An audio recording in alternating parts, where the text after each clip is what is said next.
The Last of Us Part 2 released in 2020 and had a mixed number of reviews. Prior to this game's release, there were leaks and all sort of other things coming out about this game that didn't really sit well with fans. Recently, I decided to replay this game and I feel a little different than the first time I played the game. In this video, we are going to go over both sides and perspective and sort of if I think the game itself is still controversial after all these years. Disclaimer alert, I'm not hating this game, I am just giving a rather diverse amount of perspectives. My opinion on this game will be at the end, so stick around for that. Also, spoiler alert for The Last of Us Part 1 and Part 2. Without further ado, let's get right into the video.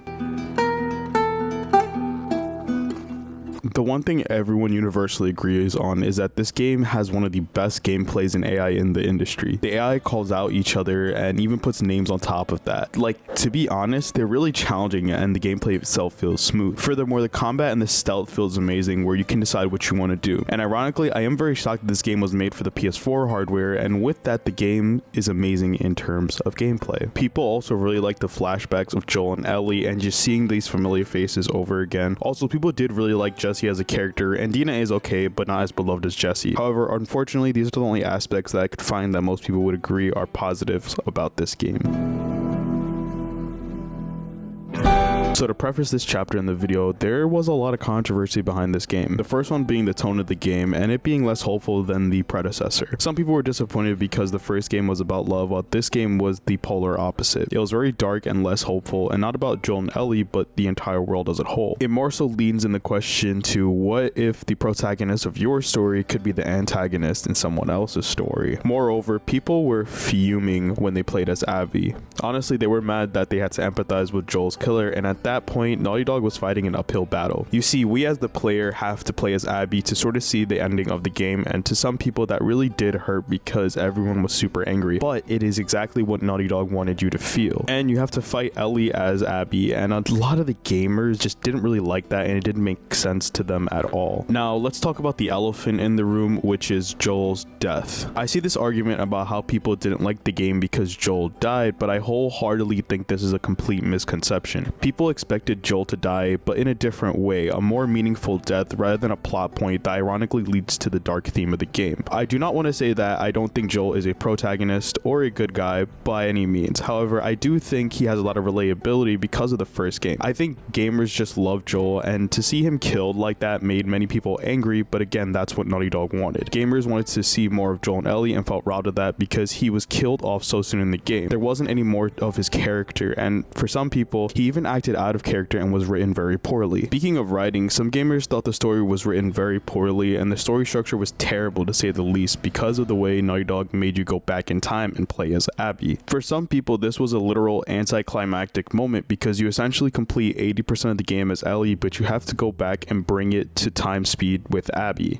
Other people say everything was out of order, which I completely understand, because if you were just about to reach the climax of the game and you were literally dropped off a building and have to replay as Abby the whole time, it kind of does give you that jarring feeling, and that is exactly what Naughty Dog wanted you to feel. Lastly, to some people, the ending doesn't make sense. Some people hate this ending because Ellie came so far by killing all her friends, WLF soldiers, and Seraphites just to not complete her mission. Now, I get it, the whole story of the game is that an eye for an eye makes the world blind, but overall, I kind of do have some type of agreement with this, and that will kind of go in my opinion section. I think that Naughty Dog did want you to feel that, though, and kind of feel like if it was really worth it to get the revenge. However, I just don't think it really sat right with gamers. Now, to preface this part, this is just my opinion, so please don't take any of this personal for part 2 stands. If you don't want to hear it, as just moving on to the next part of the video or clicking off. Now, my opinion on The Last of Us Part 2 is very confusing, but overall, I don't think this game sat well with me. Even after all these years, I think it's more controversial now than ever. I'm gonna be honest, when I first played this game, I didn't like it at all.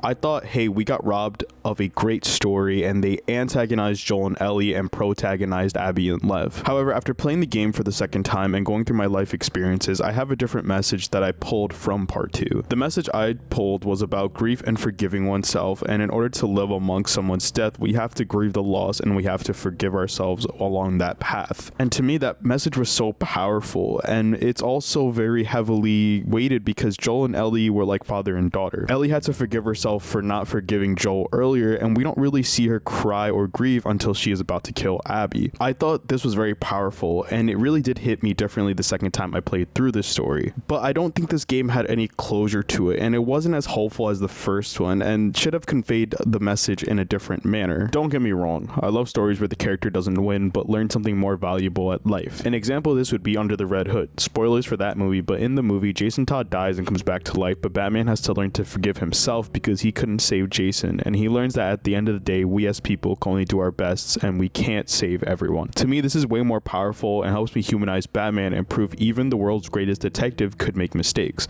Now with part 2, it was more like revenge is bad and Joel was not the hero, and we should empathize with Abby, which I think Naughty Dog failed to do, at least for me. For Abby, her character was an uphill battle, and at the end I found myself rooting for Ellie rather than Abby. Overall, the Fireflies weren't great people. Even Owen, former Firefly, questions if the Fireflies were a group of terrorists or not. And in my opinion, they weren't good people, and they were going to kill Ellie for a possibility of a vaccine, but who was to say they wouldn't keep it for themselves? More importantly, I don't even think there is one, and we kind of get that inferred through the Last of Us TV shows and the voice recordings found at the end of the game. I kind of want to put this out there because I don't see a lot of people talking about it, but Jerry did raise a scalpel to Joel, so he was kind of in his way, and I don't think Joel would have killed him if he wasn't in his way. So is Joel really in the wrong for killing a dude that wanted all the smoke? I think personally all these factors made it really hard to care for Abby even at the second playthrough of the game. I felt like I'd care more for Mel and Owen because they didn't really agree with killing Joel and sort of told Abby to let go, and both say this during the game. And I think people forget Abby killed and seriously injured probably the two best side characters, Tommy and Jesse. She immediately clapped Jesse for no reason, and it really isn't talked about, and she shot Tommy in the head. Like, in my opinion, how are we supposed to empathize with her? I think this is fully what really disconnected me from her character. I really do think that this game was about perspective and that we all have a different outlook, but at the end of the game I felt really empty, and it wasn't like I took a message out of the game. I guess just from my inferences,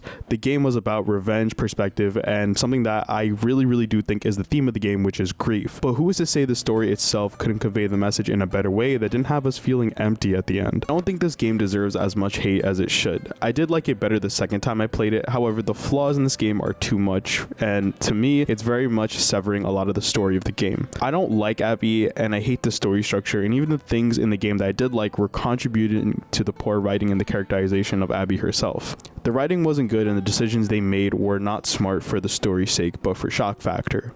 In reality, this was her game and it just did not sit right with me.